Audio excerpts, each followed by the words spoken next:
Saudara-saudari yang dikasihi oleh Tuhan Yesus Kristus, selamat bertemu kembali dalam program Arus Hayat Voice. Tema kali ini adalah Menjadi Terang Dunia. Pembacaan Alkitab diambil dari Injil Matius pasal yang kelima ayat 14-16. Kamu adalah terang dunia. Kota yang terletak di atas gunung tidak mungkin tersembunyi.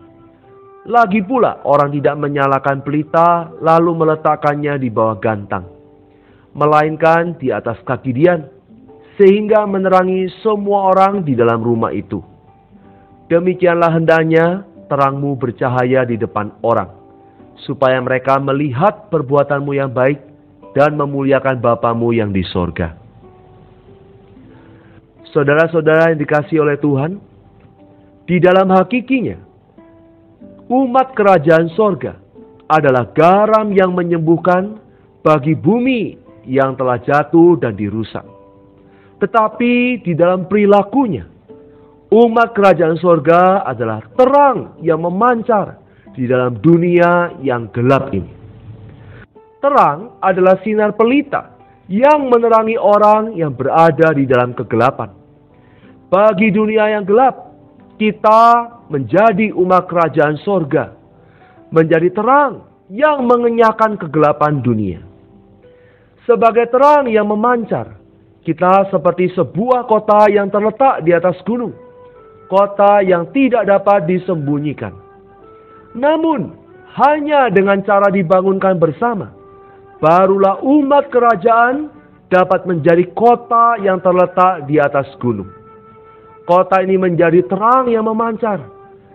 Jika kau beriman di dalam kelompok-kelompok dibangun bersama, maka setiap kelompok akan menjadi bagian dari kota yang terang yang terletak di atas puncak gunung.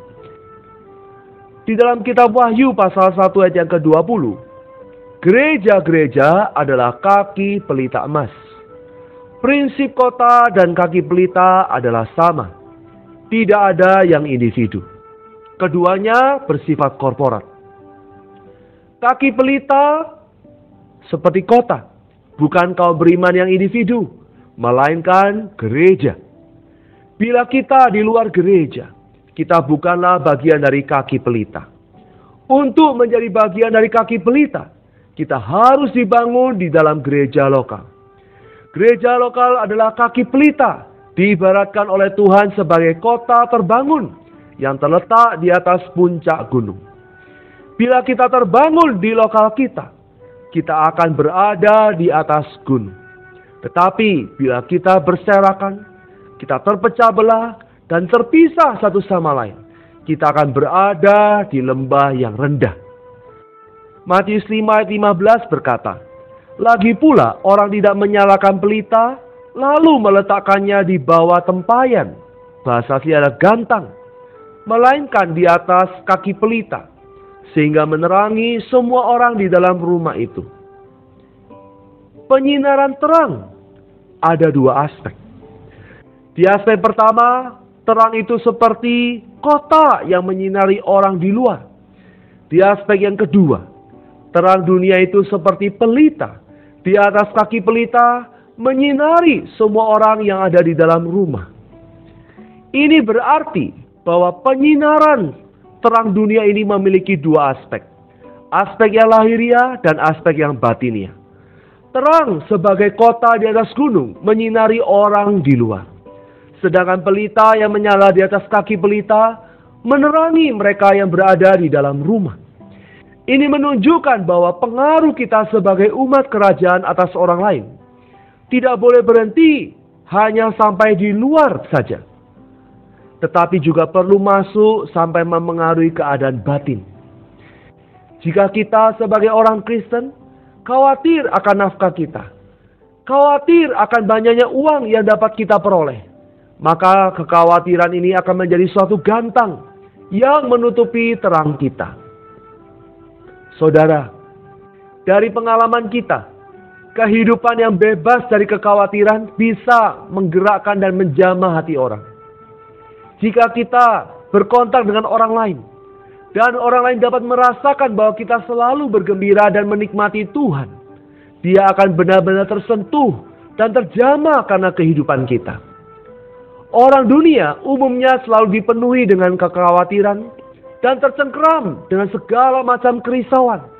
Senantiasa takut sewaktu-waktu kehilangan pekerjaan atau kesulitan-kesulitan dari atasan mereka. Namun, jika teman kita atau famili kita terjamah oleh kehidupan kita yang bebas dari kekhawatiran, oleh karena wajah kita yang berseri-seri karena sukacita dalam Tuhan, maka ketika ia berkontak dengan kita, ia akan selalu mendengar bahwa Anda memuji Tuhan, bahwa Anda menyatakan bahwa betapa ajaibnya hidup gereja. Ini menjadi terang yang dapat menembus batinnya dan menyinari batinnya. Saudara, melalui penyinaran terang yang demikian, ia akan tertaklukkan. Ini bukan sekedar penyinaran yang biasa yang bersifat lahiriah, melainkan penyinaran yang khusus yang bersifat batiniah.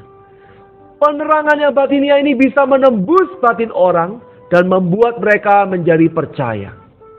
Pada akhirnya, saudara-saudara, melalui kedua aspek penyinaran ini, baik secara lahiriah maupun secara batiniah, kita akan dapat memuliakan Bapa kita yang di sorga. Melalui perilaku kita yang memancarkan terang, baik secara lahiriah maupun batiniah, orang dapat melihat Allah. Orang dapat dibawa kepada Allah. Penyinaran kita akan memuliakan Bapa. Sebab penyinaran ini mengekspresikan apa adanya Bapa. Sesungguhnya kemuliaan adalah Allah sendiri yang terekspresikan. Ketika kita sebagai umat kerajaan mengekspresikan Allah Bapa kita dalam perilaku dan perbuatan baik kita, orang-orang melihat Allah. Orang-orang memuliakan Allah. Allah yang tersembunyi adalah Allah sendiri. Tetapi ketika Allah diekspresikan, itulah kemuliaan Allah. Jika kita sebagai umat kerajaan memiliki terang dunia yang bersinar demikian, Allah akan diekspresikan di dalam penyinaran ini. Semua orang di sekeliling kita akan nampak kemuliaan, sehingga Allah bisa terekspresikan. Allah dapat ternyatakan. Orang lain melihat Allah dalam penyinaran kita. Itulah kemuliaan bagi Allah. Semoga Tuhan mendapatkan kita menjadi terang dunia yang memancar kepada orang-orang di sekitar kita. Mari kita berdoa. Ya Bapa, kami bersyukur karena Engkau menjadikan kami terang dunia. Bapa, belas kasihanilah kami, sehingga kami dalam segala perilaku kami, tindak tanduk kami, pikiran dan perkataan kami dapat menjadi terang yang terus bercahaya, yang terus bersinar di dalam dunia yang gelap ini. Ampuni kami Bapa, karena kekhawatiran hidup, terang kami menjadi terselubung oleh gantang. Kami tidak bisa memuliakan Engkau.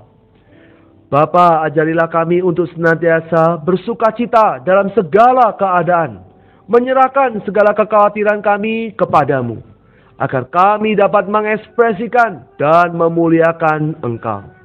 Di dalam nama Tuhan Yesus kami berdoa dan mengucap syukur. Amin. Demikianlah firman Tuhan. Sampai bertemu di kesempatan berikutnya. Kasih karunia Tuhan Yesus Kristus menyertai kita semua. Amin.